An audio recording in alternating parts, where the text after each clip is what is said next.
jina la Yesu Kristo yo mwilile nimuzokoma.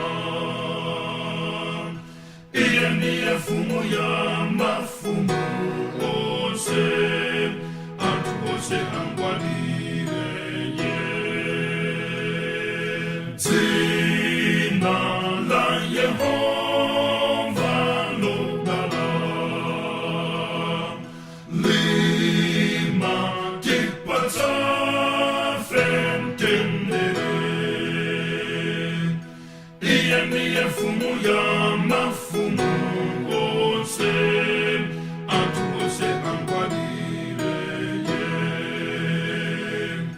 Iye niye fumu ya mafumu ose, antu ose angwadire ye.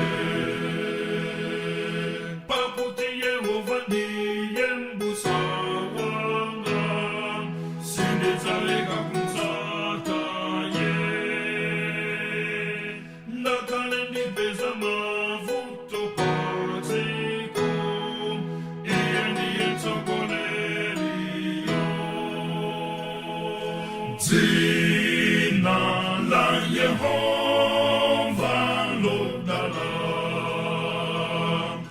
lima kipata fentendere. Iye niye fumu ya mafumu ose, antu ose angwadire ye. Iye niye fumu ya mafumu ose, antu ose angwadire.